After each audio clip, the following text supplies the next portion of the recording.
यदि आपने जीएसटी में रजिस्ट्रेशन ले रखा है तो आपको कौन कौन से अकाउंट्स एंड रिकॉर्ड्स मेंटेन करके रखने हैं, इन अकाउंट्स और रिकॉर्ड्स को आपको कितने सालों तक रिटेन करना है और क्यों करना है। यदि आप ऐसा नहीं करते हैं, यदि आपने कोई भी नॉन कंप्लायंसेस की तो आपको क्या कंसिक्वेंसेस फेस करने पड़ सकते हैं, इन सभी बातों को आज इस सेशन में हम आपके साथ एक एक करके डिस्कस करेंगे। वीडियो इंपॉर्टेंट होने वाली है और आप सभी को मेरे साथ सेशन के एंड तक बने रहना है।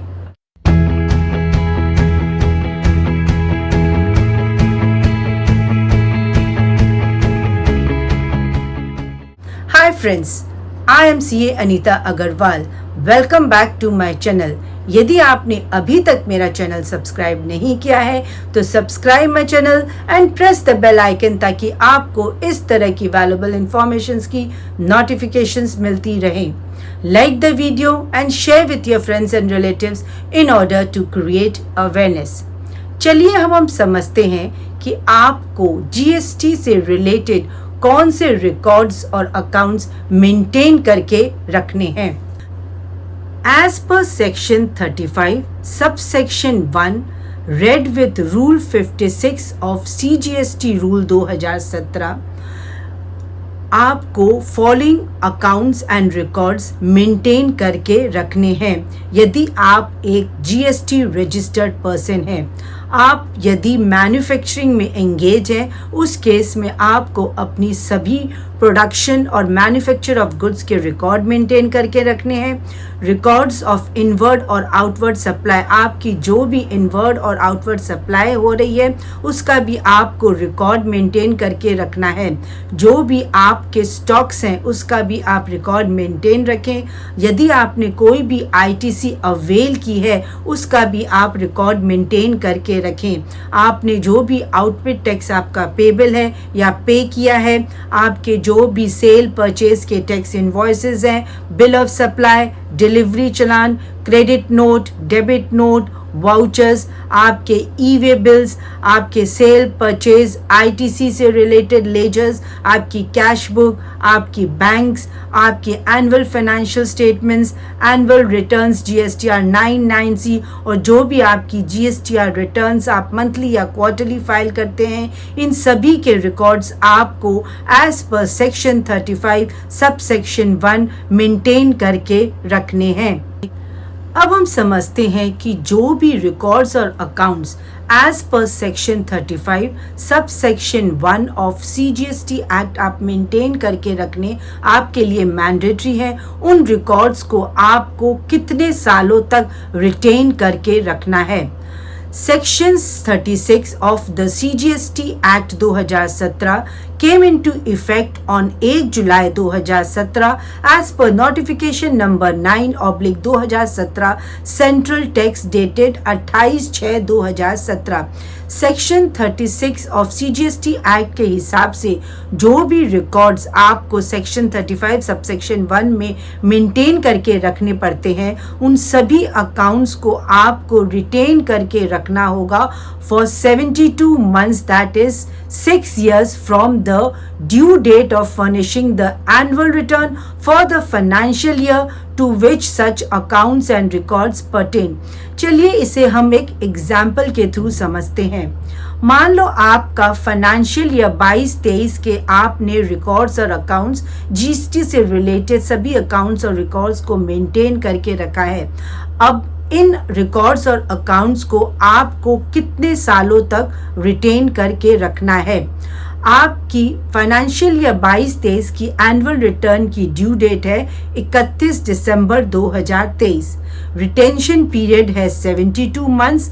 इसका मतलब आपको अपने फाइनेंशियल ईयर्स 22-23 से जीएसटी रिलेटेड सभी रिकॉर्ड्स और अकाउंट्स को रिटेन करके रखना होगा 31 दिसंबर 2029 तक। This is the primary retention period.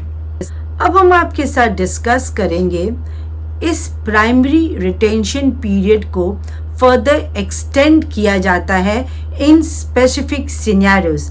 यदि आपकी कोई भी लीगल प्रोसीडिंग्स या आपकी अपील हो, रिवीजन हो या कोई भी लीगल प्रोसीडिंग्स पेंडिंग है before any appellate authority, provisional authority, appellate tribunal और कोर्ट, या आपका कोई भी investigation of offence under chapter 19 of the CGST act 2017 चल रहा है, उस केस में आपकी जो भी प्राइमरी रिटेंशन पीरियड है as per the provision to section 36, इसको एक्सटेंड किया जाएगा to 1 year after the final disposal of proceeding or investigation, or standard 72 months from the due date of furnishing the annual return as specified in the main provision of section 36, whichever is later.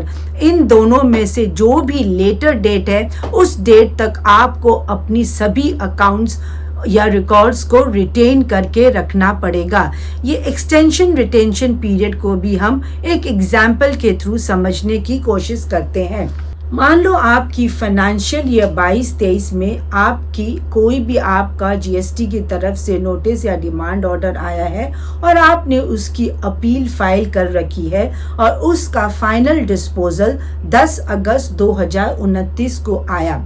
अब financial year 22-23 का annual return की due date है 31 दिसंबर 2023 और आपका standard retention period 31 दिसंबर 2023 के हिसाब से 72 months from the due date of furnishing the annual return is 31 December 2029, यानी कि आपका प्राइमरी रिटेंशन पीरियड है 31 December 2029।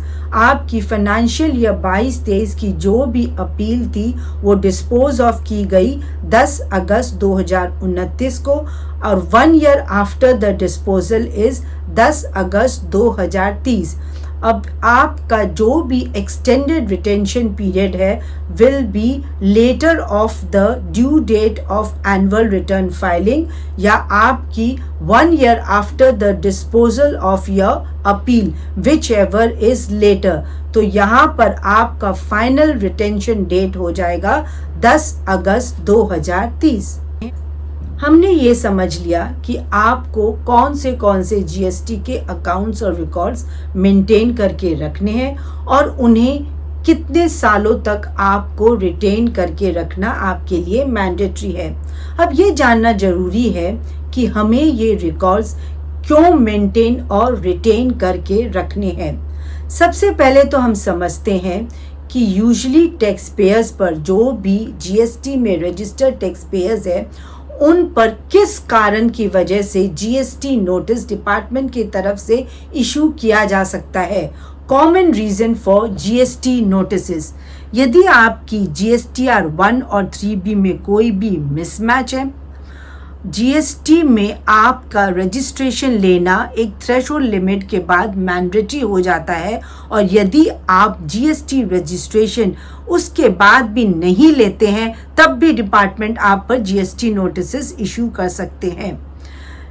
Inconsistency in reporting of export on GSTR 1 with information available on IceGate, in cases में भी आप पर GST डिपार्टमेंट की तरफ से नोटिस इशू किया जा सकता है। GST डिपार्टमेंट आप पर कोई भी ऑडिट कंडक्ट कर सकता है। यदि डिपार्टमेंट की तरफ से आप पर कोई भी इंफॉर्मेशन या क्लेरिफिकेशन मांगी गई है, आपसे टैक्स अथॉरिटीज़ ने इंफॉर्मेशन रिटर्न मांगी पर आपने उसको सबमिट नहीं किया with in the stipulated time limit, तब भी आप पर GST नोटिसेस इशू किए जा सकते हैं। ITC की वजह से बहुत सारे टैक्स पेयर्स पे GST नोटिसेस इशू किए जाते हैं। यदि आपने जो भी ITC क्लेम किया है अपने 3B में वो आपकी 2B या 2A से मैच नहीं कर रहा है, यदि आपने अपनी GSTR 1 और GSTR 3B जो भी आपकी मंथली या क्वार्टरली रिटर्न है उसे आप टाइमली फाइल नहीं करते हैं, आपका जो भी आपने डिक्लेरेशन GSTR 1 में या ई-वे बिल में दिया है वो इनकंसिस्टेंट है या इंफॉर्मेशन इज इनकम्प्लीट, तब भी आप पर GST नोटिसेस इशू किया जा सकता है। यदि आपने अपनी GST की लायबिलिटी को पे नहीं किया है या किसी भी तरह की शॉर्ट पेमेंट की है, उस केसेस में आप पर जीएसटी नोटिस इशू किया जा सकता है। यदि आपने इनपुट टैक्स क्रेडिट को रॉन्गली अवेल करके यूटिलाइज किया है, उस वजह से भी आप पर जीएसटी नोटिस इशू किया जा सकता है। जब भी किसी पर्सन पर जीएसटी नोटिस इशू किया जा रहा है और यदि उस पर्सन ने उसका अगर जेन्युइन केस है और उसने अपने जीएसटी से रिलेटेड उस फाइनेंशियल ईयर के सभी डॉक्यूमेंट्स जो हमने सेक्शन 35 सब सेक्शन 1 में मेंशन किए थे, उन डॉक्यूमेंट्स को अगर उसने मेंटेन और रिटेन कर रखा है, तो उस केस में उसके लिए अपनी जीएसटी नोटिसेस को रिप्लाई देना आसान हो जाता है। और इस तरह से अगर वो जेन्युइन है तो वो अपने फेवर में उस नोटिस या अगर उस पर कोई भी डिमांड ऑर्डर, इस तरह की डिसीजन को, इस तरह की नोटिस को अपनी फेवर में टैक्स पेयर कर सकता है। अब हम समझते हैं कि आपके लिए आपके जीएसटी रिकॉर्ड्स को रिटेन करना क्यों ज़रूरी है। यदि डिपार्टमेंट की तरफ से किसी भी टैक्स पेयर पर ऑडिट या कोई भी असेसमेंट या इन्वेस्टिगेशंस शुरू की जाती है, उस केस में यदि आपने अपने रिलेटेड जीएसटी डॉक्यूमेंट्स और अकाउंट्स को मेंटेन और रिटेन करके रखा है, उस केस में आप अपने आप को काफ़ी हद तक सेफ रख सकते हैं। अगर आपका टैक्स सिक्योरिटीज़ के साथ किसी भी मामले को लेकर कोई भी डिस्प्यूट है, उस केस में आपके ये सभी रिकॉर्ड्स और अकाउंट्स जो आपने मेंटेन और रिटेन करके रखे हैं, वो आपके एक वाइटल एविडेंस के तरह आप यूज़ कर सकते हैं in order to dispose of these dispute in your favour. आप इन सभी डिस्प्यूट को उन एविडेंस के बेसिस पे अपने फेवर में कर सकते हैं। यदि आप पर आईटीसी मिसमैच का कोई भी जीएसटी डिपार्टमेंट की तरफ से नोटिस इशू हुआ है और आपने अपने आईटीसी रिलेटेड अपने सभी डॉक्यूमेंट्स को रिटेन करके रखा है कि आपने कितना आईटीसी यूटिलाइज किया, कितना अवेल किया, कितना आपने रिवर्स किया, यदि इन सभी की डिटेल्स आप मेंटेन और रिटेन करके रखते हैं, उस केस में यदि डिपार्टमेंट की तरफ से आपका आईटीसी डिसअलावेंसेस का कोई भी नोटिस इशू होता है, तो उस केस में आप एज एन एविडेंस इन डॉक्यूमेंट्स को प्रोड्यूस करके अपनी उस आईटीसी को क्लेम कर सकते हैं। यदि आप सेक्शन 36 ऑफ सीजीएसटी एक्ट का कोई भी नॉन कंप्लायंसेस करते हैं, उस केस में as per section 122 of CGST act 2017 आपके पर हैवी पेनल्टी इम्पोज की जाएगी। और यदि आपका जीएसटी डिपार्टमेंट के साथ कोई भी डिस्प्यूट चल रहा है, उस केस में आपके बिजनेस के रेपुटेशन का भी डैमेज हो सकता है। इस तरह से आपने देखा कि यदि आप अपनी जीएसटी रिलेटेड डॉक्यूमेंट्स या अकाउंट्स मेंटेन और रिटेन करके रखते हैं, तो उसके आपको बहुत सारे एडवांटेजेस और बेनिफिट हैं। अगर डिपार्टमेंट की तरफ से आप पर कोई भी नोटिस या डिमांड ऑर्डर इशू किया जाता है, तो आप इन सभी डॉक्यूमेंट्स को एज एन एविडेंस शो करके अपने आप को सेफर साइड पे रख सकते हैं और इस तरह से आप अपने नॉन कंप्लायंस के कॉन्सिक्वेंसेस से भी बचे रहेंगे। Hope guys this video has added value to you. Thanks for your valuable time. Jai Hind.